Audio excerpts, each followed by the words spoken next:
Our sections... Oh, sorry, you're at the wrong table. This is Upper Division Sciences. University College courses are at tables 4 through 9. Really? Damn. Let's see. Chemistry? You want table 5, Physical and Social Sciences. Okay, thanks very much. Next, please. Good morning. Have you got Bone, Chemistry 121 here? Yes, could I see your student ID card, please? Here you are. Thank you. Now, 121. What sections would you like? Tuesday and Thursday, sections 1 or 2? There are spaces available in both of those. Section 1 starts at 7:45 a.m. and 2 is from 9 to 10. Well, 7:45 is a little early for me. It's the same lecture for both sections, isn't it? Sorry, you'll have to check that in your course guide. How many spaces are left in section 2? It's a little early for a lot of students. Section 1 still has about 40 spaces left, but 2 only has 10. Rats. I want to be in the same section as my roomie, but he doesn't register until 10 today, and by then, those may be gone. All right, give me section 1, please. There you are. And what about your lab section? I think any Friday section is okay for me. Section 21 is 12 to 2 o'clock. Section 22 is 1 to 3. Section 23 is 2:30 to 4:30. And Section 24 is 3:30 to 5:30. All right then, let me have the 1 to 3 o'clock one. Section 22? Yes, there you are. Thanks. And can I register for ethology 263 here too? Yes, but there's only one section in that course. Monday, Wednesday, Friday, from 1 o'clock to 2. You've got a conflict with your chem lab. Oh no. Do you want your laboratory on a different day? No. What were the times in those other lab sections again? 12 to 2, 1 to 3, 2:30 to 4:30, and 3:30 to 5:30. I'll take 2:30 to 4:30 then. Could I change this card for that one? Sorry. Sure, here you go. And here's your section card for ethology. Thanks very much. Are there plenty of spaces left in 23? They won't go in an hour. Your friend should have no trouble getting one. Is that it now? That'll do it, thanks. Okay. Please print your name and student number clearly in the blanks on each card. Okay. TERR 8441. There you are. And don't forget to write these into your class schedule. Chemistry 121, Lecture Section 1, Tuesday and Thursday, 7:45. Laboratory Section 23, Friday, 2:30. Ethology 263, Monday, Wednesday, Friday, 1 to 2 p.m. Thanks very much for your help. Have a nice day. Next, please.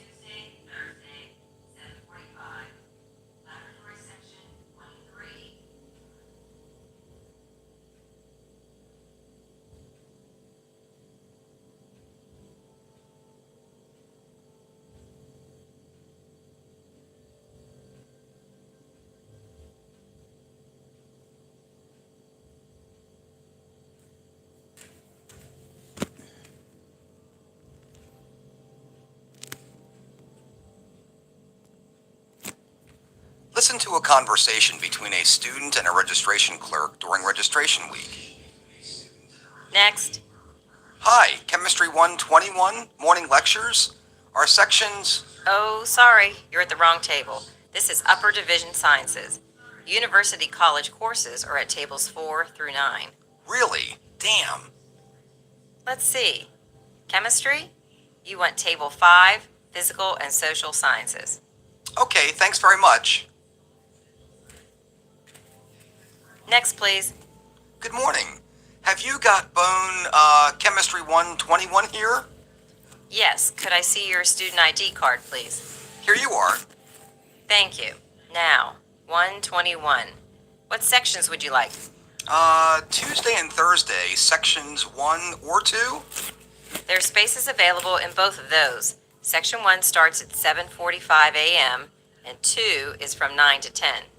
Well, 7:45 is a little early for me. It's the same lecture for both sections, isn't it? Sorry, you'll have to check that in your course guide. How many spaces are left in Section 2?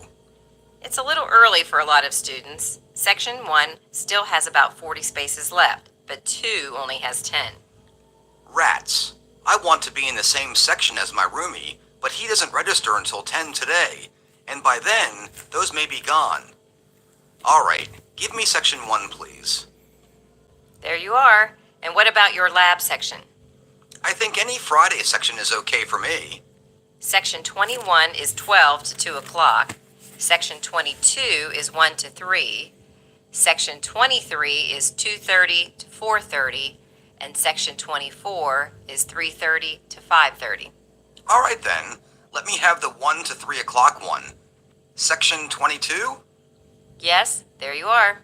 Thanks. And can I register for ethology 263 here too? Yes, but there's only one section in that course. Monday, Wednesday, Friday from 1 o'clock to 2. You've got a conflict with your chem lab. Oh no. Do you want your laboratory on a different day? No. What were the times in those other lab sections again? 12 to 2, 1 to 3, 2:30 to 4:30, and 3:30 to 5:30. I'll take 2:30 to 4:30 then. Could I change this card for that one? Sorry. Sure, here you go. And here's your section card for ethology. Thanks very much. Are there plenty of spaces left in 23? They won't go in an hour. Your friend should have no trouble getting one. Is that it now? That'll do it. Thanks. Okay. Please print your name and student number clearly in the blanks on each card. Okay. TERR 8441. There you are. And don't forget to write these into your class schedule. Chemistry 121, Lecture Section 1, Tuesday and Thursday, 7:45. Laboratory Section 23, Friday, 2:30. Ethology 263, Monday, Wednesday, Friday, 1 to 2 p.m. Thanks very much for your help. Have a nice day. Next, please.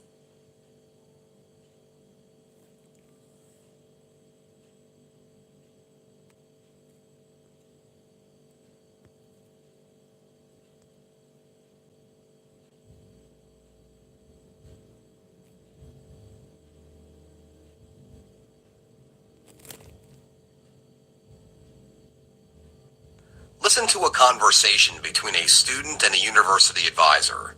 The student is trying to decide where to go to school next year. Now then, Mr. Bigstad, how can I help you? Well, I'm thinking about transferring, but I'm not sure. I was hoping you could help me make a decision. I'll try. Where are you thinking of transferring to, and why do you want to leave Cryptus U? I'm thinking of going to Central University because it's in my hometown. I've been kind of homesick this year, and I haven't made many friends. I just feel so lonely. So I thought that maybe it'd be better to be closer to my parents and friends and all. I see. And would you keep the same major if you transferred? What is it, business administration? Yeah, I would. The credits I've earned here will transfer to Central. I've already checked. May I ask why you chose to come to Cryptus University in the first place? Sure. Well, the main reason is you have a great business school, and the second reason is that I wanted to get away from home. You're right, Mr. Vikstad. We do have an excellent business school, but so does Central. The thing is, you've got almost a year under your belt here now. At Central, you'll be starting from scratch. Yeah, I know that, but I'm a little bit familiar with Central because I had older friends who went there, and I visited it before I came here. You know, freshman year is usually the hardest. I remember how homesick I was my first year. I'll tell you, I was ready to pack it in after the first 2 weeks. But the longer I stayed, the more comfortable I felt. By senior year, I was glad I chose to stay. Really? Did it get a lot better your sophomore year? Yes, it did. You might well find the same is true for you. Also, even though your credits here will transfer, you will have to take extra courses because Central has different requirements. You'll probably have to go to school for an extra year. I hadn't thought about that.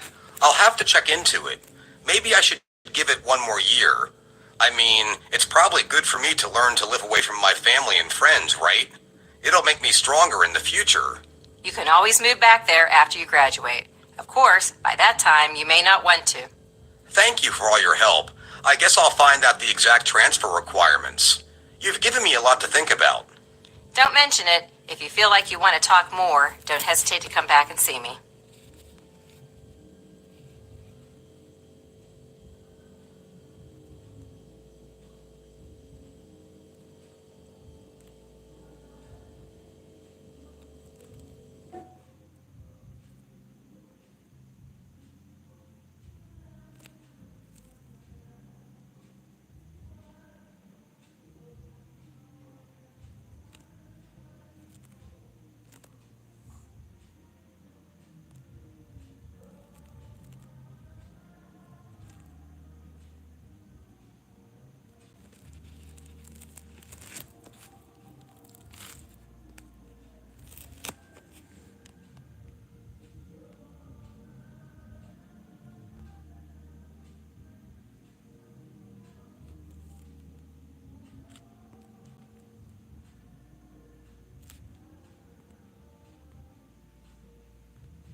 Listen to a conversation between a professor and his assistant.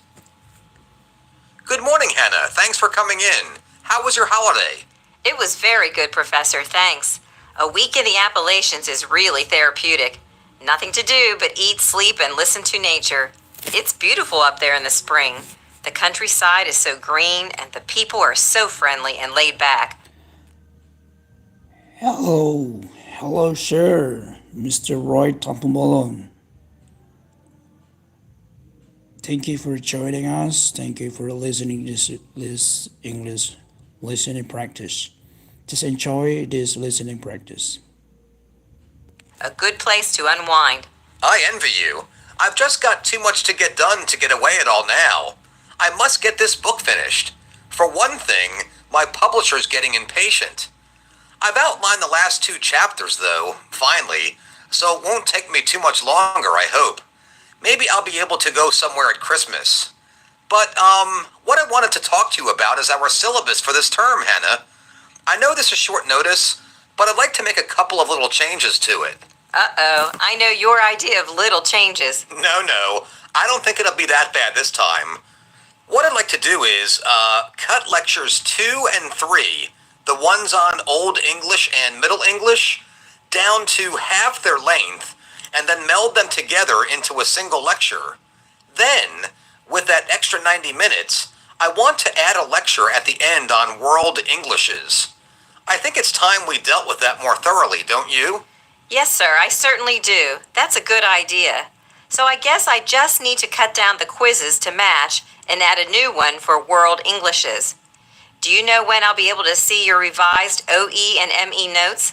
I've already done a good bit of that revision, Hannah, and I think I'll have them ready for you before Lecture 1. That's April 8th, I think. Yes, Tuesday the 8th. I've taken the segments on pronunciation out. I think we can lose those easily enough. Nobody really needs to recite Beowulf or the Canterbury Tales anymore, no matter how much fun it is. And that means you probably won't be discussing orthography much either. I suppose not. I just want to be sure to point out clearly the main ways in which modern English has developed from its predecessors. You know, the great vowel shift and so forth. Saving 90 minutes is not going to commit Old and Middle English to total oblivion after all. Not if you can help it, certainly. So I can't eliminate the phonetics quiz completely then? Yes, I think so. I'll still give them a reading so they can get a flavor of their ancestral tongue, but they can get as much of the phonetics as they want out of the textbook. And it's rote learning anyway, really. Now, what about your new lecture then? Can I get started on any of that? Yes, that's where I could really use your help in the next couple of weeks. I need you to research pigeons and creoles for me. I've never paid enough attention to them, and I'd like an idea of the number there are. their distribution, and what linguists are saying about them these days. Are they English dialects? Derivative languages? What? See if you can find some interesting examples and some specific quotes, will you? Yes, of course. I think I know the kind of thing you're looking for. I'll take a look for internet sources this afternoon and then see what the library has later. Thank you, Hannah. I'd appreciate that. And while you're there, would you see if they've got a copy of Burnley's source book on the history of English? I can't seem to find mine. Oh, that's because you lent it to me last term, and, I haven't returned it yet. Ah, well, get it back to me sometime soon then, will you? I need to refer to it for my revisions. Yes, sir, of course. Anything else on the syllabus? Just that we'll need the student handout revised to reflect the changes. Who was in charge of that last time? The department secretary has the file. I'll draft a revision, let you check it, and then give it to her, shall I? Shouldn't take long, and we just need to get photocopies before the first class. All right, I'll leave that in your hands too then, Hannah. Just let me know if you need anything.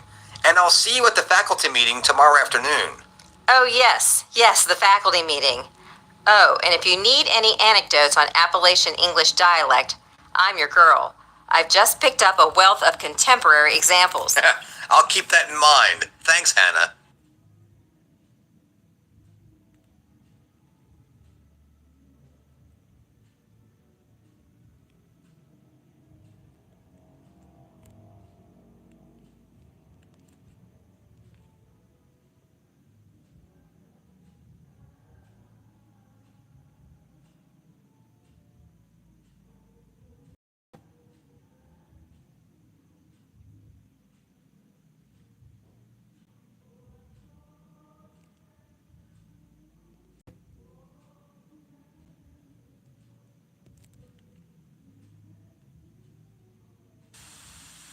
The following section of this recording should be used for Practice Test 1, Section 1, Listening Comprehension. Part A, Directions. In Part A, you will hear short conversations between two speakers. At the end of each conversation, a third voice will ask a question about what was said. The question will be spoken just one time. After you hear a conversation and the question about it, read the 4 possible answers and decide which one would be the best answer to the question you have heard. Then on your answer sheet, find the number of the problem and mark your answer. Number 1. I hear Jan isn't teaching here this term. That's right. She was fired. What does the woman say about Jan? Number 2. Nancy, I heard you were late for class this morning. I overslept and missed the bus. Why does the woman say she was late? Number 3. I heard on the radio that the eastbound lanes of Interstate 4 are closed. Yes, a tractor-trailer jackknifed and caused a huge pileup. What are the speakers discussing? Number 4. What do you think of Professor Conrad's class? Well, his lectures are interesting enough, but I think he could choose more appropriate questions for the tests. What does the woman say about Professor Conrad's class? Number 5. Are you going to watch the movie on TV tonight? No, I think I'll watch the soccer game and then the documentary on volcanoes. What does the man say is the first program he is planning to watch?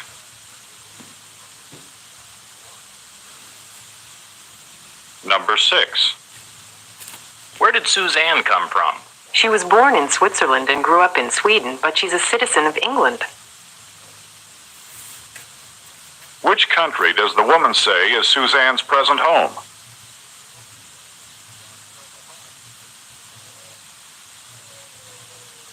Number 7. Karen is entering Stetson University this fall. So she did apply. What had the man assumed about Karen?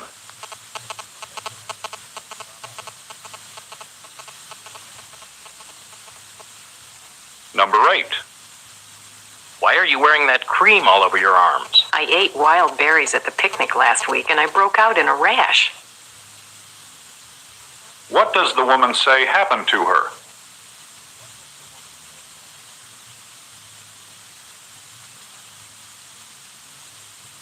Number 9. Would you please spell your name for me, sir? Sure. Witner. How does the man say he spells his last name?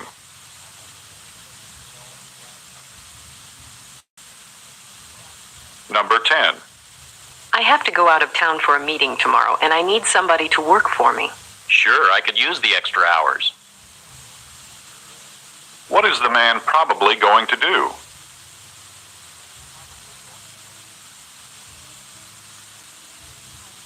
Number 11. Louis, how did your football team do last season? We won 3, lost 5, and tied twice. How many games does the man say his team tied?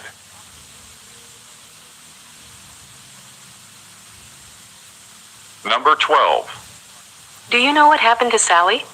She couldn't find the classroom until after the class had begun. What does the man say happened to Sally?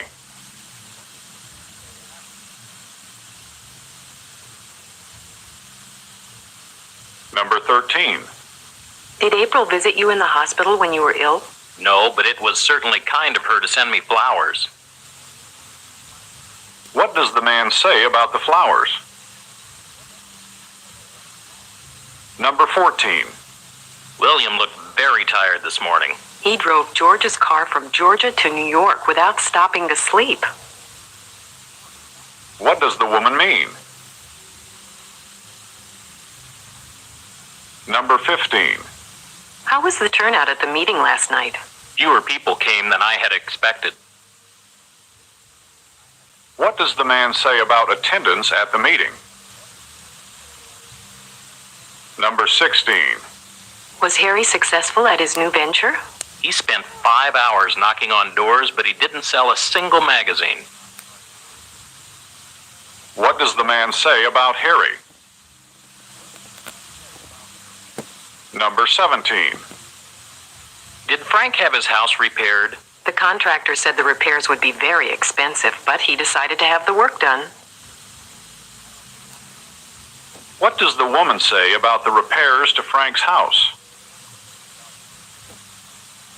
Number 18. What did you do last night? I should have studied, but I was too tired. What does the man say he did last night? Number 19. Do you think Gloria will come with us? I understand she hasn't gone to a movie in years.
juice and eat all the grass.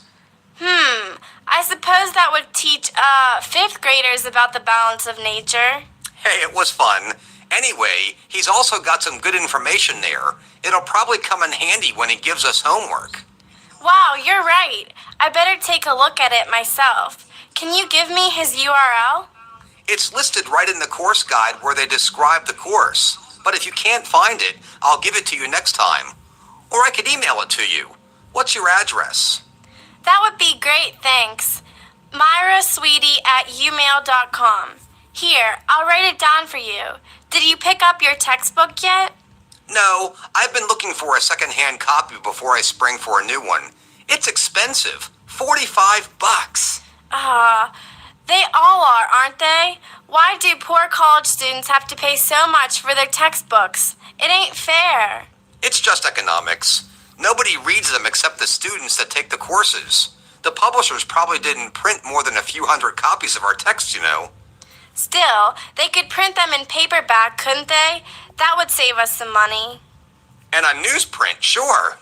Some students do keep them, though, for reference after they graduate, if they're working in that field. In that case, they need to be durable. My dad still got his college accounting textbooks, and he uses them all the time. I suppose you're right. Where are you going to find a used copy? At the bookstore? They don't have any there now. I checked. I put up some notes on the science building bulletin boards yesterday. Maybe someone there's got one they don't want to keep anymore. Well, if you hear about 2 of them, will you let me know? I'd like to save a little money, too. Sure. If I do, I'll buy it for you and you can pay me back. How much are you willing to pay? Oh, anything under $35 will be fine. A penny saved is a penny earned. But if you haven't found one by next Monday, I'll have to buy a new one then. So email me Sunday night either way, will you? You bet. Oops, here's Dr. Forsythe now.